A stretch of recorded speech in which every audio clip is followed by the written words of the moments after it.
Hi friends, welcome to my channel Odia flavours by Madhu. आसतु आज बनैबा नुआ मुगरे। आज आम केमती सिजा बनाऊँ पूरा देसी मुग। एबे कौन करबा, मुग को आम गोटे राति आगुरी बतुरे देथिबा। एबे देखंतु मुग भी बढ़िया भाबे बतुरी जाइछि।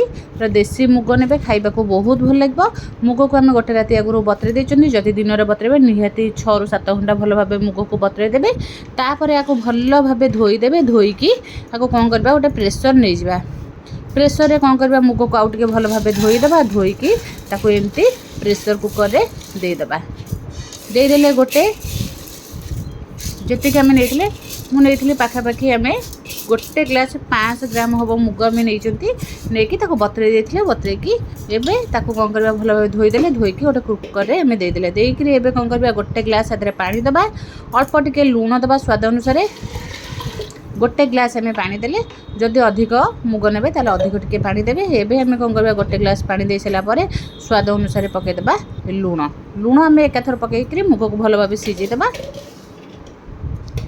एबे मुग आम लुण पकईकी भल भाव गोलैदेले। गोलैकी एबे प्रेसर कैप लगेदेबा। कैप लगेकी याकू 7-8टा सीटी आसवाई भल भाव सीझे नबा।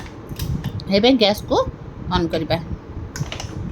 सब दे सारा पर गैस रे ऑन करके याकू 7-8टा हुइसिल आसिया पर्यंत तापर आम मुग को भल भाव सीझे देबा। देखंतु 7-8टा सीटी आसी साइला पर हमर मुग भी बढ़िया भाव सीझी जाइछि। मुग बढ़िया भाव सीझी जाइछि। एमती हाथ रे टिके देखिदेबा। देखंतु बढ़िया भाव मुग सीझी जाइछि। एबे कौन करबा, मुग को साइड करदबा। गोटे नहीं जाबा पैन। पैन दे देबा देसी घी।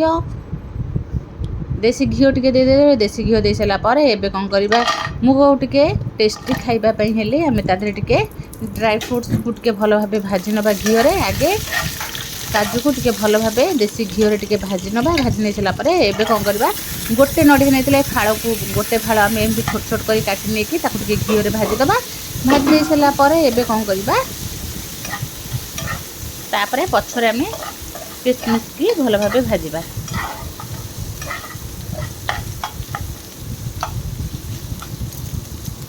नड़िया और काजू टिके भल भाव टिके नाली पड़गला तापर हम किसमिस की भाजीबा।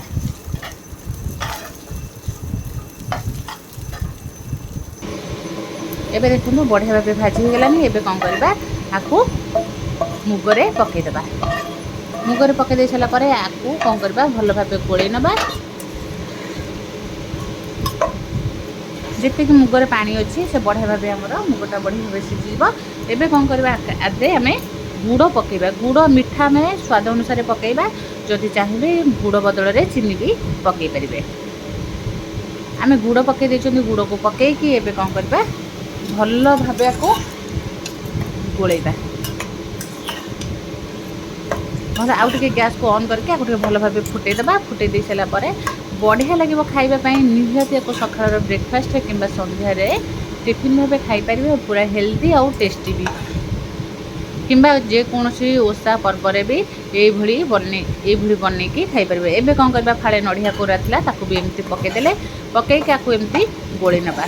गोलैकी आकू आउ टिके भल भाव टिके फुटेदेबा। फुटेगला पर आउ टिके नड़िया कोरा जा बची जाइथिला सबू पकईदेबा। नड़िया कोरा पकईले यार टेस्टा बहुत बढ़िया आसब खाइबा पई। पाटी को टिके नड़िया नड़िया लगिले बढ़िया लगिब खाइबा पई। एमती आकू टिके भल भाव गोलैदेबा। गोलैकी आउ टिके फुटिबा को छाड़ीदेबा।